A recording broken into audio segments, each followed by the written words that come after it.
Assalamualaikum warahmatullahi wabarakatuh. Di hadapan kita sekarang sudah ada sebuah jam tangan Aigner. Oke bosku, hari ini kayaknya berapa hari terakhir ini kita kebanjiran Aigner kayaknya bosku ya. Karena selama 4 bulan ini kita dapat Aigner tetapi langsung beruntun bosku ya. Kalau sebelum-sebelumnya kita dapat Aigner yang talinya kulit, kemudian modelnya berbeda, tapi tetap Aigner ya. Dia di sininya seperti ini semua. Mau Aigner seperti apapun, dia pasti bodinya dia membentuk huruf A, karena dia ciri khas Aigner itu seperti itu bosku.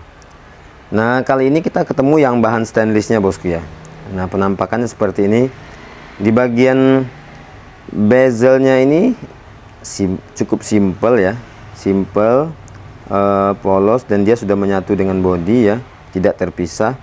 Kemudian dialnya nah seperti ini ya, polos ya. Penunjuk angkanya juga simple banget, hanya di angka 12 ada seperti huruf A. Kemudian ada tulisan Aigner yang jelas banget ya, bisa kita perhatikan jelas banget. Kemudian di sini dia sudah detik di bagian bawah atau dekat angka 6 detiknya. Bahkan di penunjuk angkanya ini ada lingkaran 2 garis seperti membentuk huruf A. Kemudian di bawahnya tertera Swiss Made, berarti Made in Swiss ya. Di sininya ada logo Aigner ya.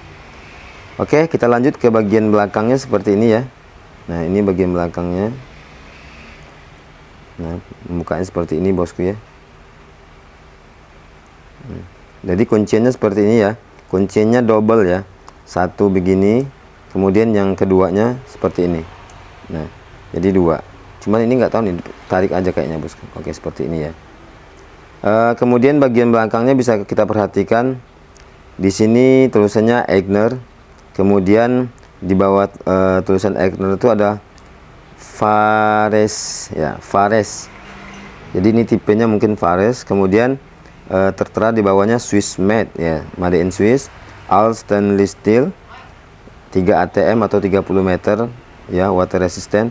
Kodenya ini A48600, 48600 ya. Dan lambang bagian belakang Aigner rata-rata seperti ini ya bosku ya, seperti ini. Hampir sama semuanya. Oke bosku, coba kita buka ya, dia memakai mesin apa. Tapi karena kemarin-kemarin kita sudah dapat Aigner dan sudah kita bongkar ya, mesinnya itu mesin Sunon ya, mesin Sunon. Jadi ini masih bisa dipastikan ini mesin Sunon. Yakin, saya yakin-yakinnya ini mesin Sunon ya.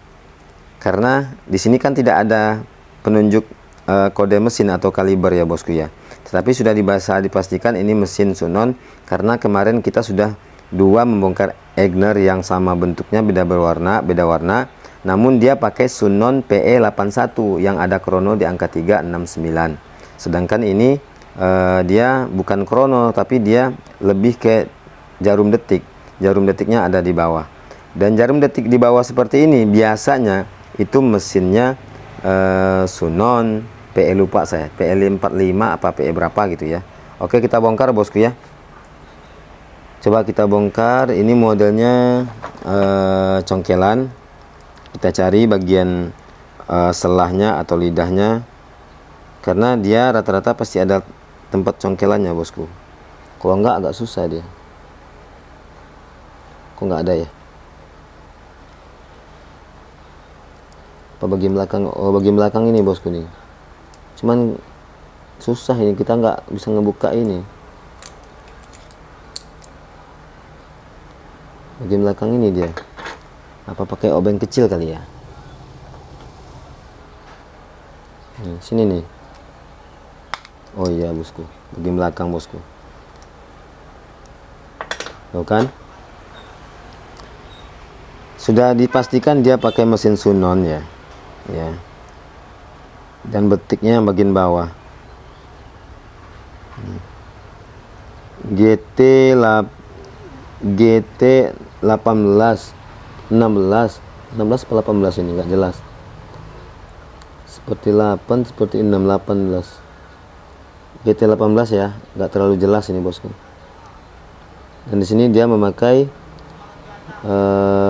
baterai 626. Oke, coba kita buka ya.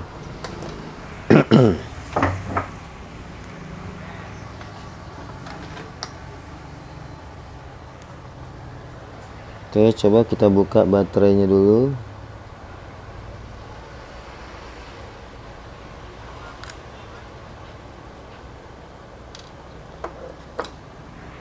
Kita ganti baterai 626 karena orangnya minta yang bagus bosku ya, tetap kita kasih bagus. Kita sesuai dengan permintaan yang punya jam saja ya. Kalau orang itu mesti minta yang bagus walaupun mesinnya biasa, ya kita kasih yang bagus bosku. Karena dia jamnya mungkin belinya mahal atau dia ada histori tersendiri di jamnya, jadi kita nggak bisa ini juga ya. Kalau dia minta yang bagus, kita kasih yang bagus. Oke, kita pasang baterainya. Hidup ya bosku ya, hidup. Kemudian nanti kita tutup lagi bodi belakangnya. Nanti ada pertanyaan nih ya, karena saya belum pernah beli jam Aigner, berapa harganya, kisaran berapa harganya. Jadi kalau ada yang bertanya, worth it nggak bang dibeli jam Aignernya? Karena saya belum pernah membawa Aigner ini, belum pernah beli, jadi saya nggak bisa mengatakan worth it atau tidak, karena saya tidak tahu harganya.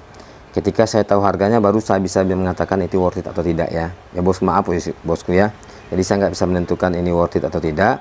Tapi yang pasti, kalau jam-jam seperti ini tuh tergantung hobi juga bosku ya. Hobi dan biasanya fanatik dengan brand juga kita ada kadang-kadang seperti ini.